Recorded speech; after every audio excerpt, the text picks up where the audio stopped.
உங்கள் தங்க நகை விற்று உடனடி பணம் பெற மேக்ஸ் கோல்ட் கால் 04445454545.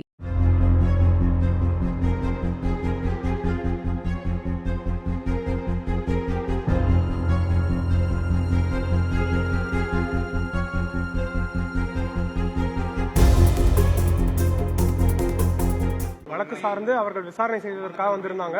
அவங்களோட முழு ஒத்துழைப்பு நாங்கள் கொடுப்போம் அப்படின்னு நாங்கள் நீதிமன்றத்திலேயே சொல்லியிருந்தோம். இங்கேயும் அதே முழு ஒத்துழைப்போடு இருந்தோம். தனியாக அவர்கள் ஆதினம் அவர்களோட மட்டும் அவர்கள் உரையாடினாங்க. அவங்களோட விசாரணை செய்தார்கள். காவல்துறையினர் மட்டும்தான் இருந்தாங்க.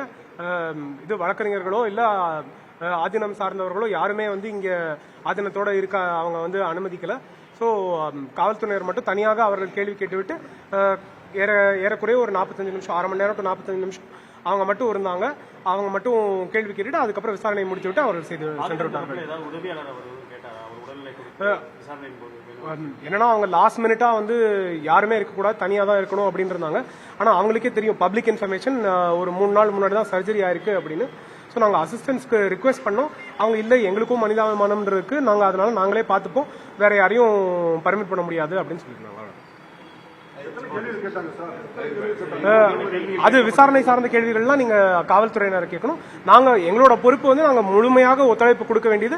அது ஆதீனம் அவர்கள் முழுமையாக ஒத்துழைப்பு கொடுத்தார்கள். சோ அது நடந்தது. எந்த ஒரு இடையூறும் எங்க தரப்புல இருந்து இல்ல அப்படின்றத சொல்லி அது எல்லாமே காவல்துறையினரோட கேள்வி. இல்ல அது எங்களோட லீகல் ஸ்ட்ராட்டஜி. அது நீங்க தகுந்த நேரத்திற்கு தெரிந்து கொள்ள. இப்ப நீங்க உள்ள போனீங்க ஆதினா இருங்க. இப்ப நீங்க உள்ள போய் ஆதினா அவர்கிட்ட பாத்தீங்க, அவரு சொல்லிருப்பார்ல இந்த மாதிரி இதெல்லாம். அது நான் வழக்கறிஞர் அவருக்காக இது பண்றேன்.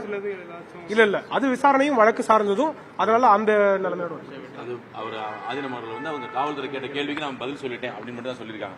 அதனால அது சம்பந்தப்பட்ட விவரங்கள் அவருக்கு நம்ம கேட்கல. அவர் நான் எல்லா கேள்விகள் கேட்டாங்க, எந்த கேள்விக்கு நான் மறுக்கல, அத்தனை கேள்விகளுக்கு நான் பதில் சொல்லிக்கேன்னு சொன்னாங்க. அதே நேரத்தில் காவல்துறை எங்களுடைய ஒரு சின்ன வருத்தம் என்னன்னா, நிச்சயமான முறையில் அவங்க இன்னைக்கு அவர் கூட இருக்கக்கூடிய நம்ம வழக்கறிஞர் கூட பொதுவாக எங்கேயுமே உதவிக்கு நியமிக்கலாம், கூட இருக்கலாம். ஆனால் அது கூட இல்லை அப்படின்னு சொல்லும்போது இந்த மடத்தில் பணி செய்யக்கூடிய அவருக்கு தொடர்ந்து அவரோட உடல்நிலை பார்த்து கொள்ளக்கூடிய ஒரு பணியாளர் நாங்கள் கூட இருக்கணும்னு சொல்லி எவ்வளவு வற்புறுத்தி கேட்டோம் என்று அவங்க அனுமதிக்கல. இத்தனைக்கு அது அவருமே அது வேண்டுகோளை வச்சாரு. ஆனால் அவர் படுத்த நிலையிலே தன்னுடைய விசாரணைக்கு கேட்ட கேள்விகளுக்கு அனைத்துக்கும் பதில் சொல்லியிருக்கிறார்.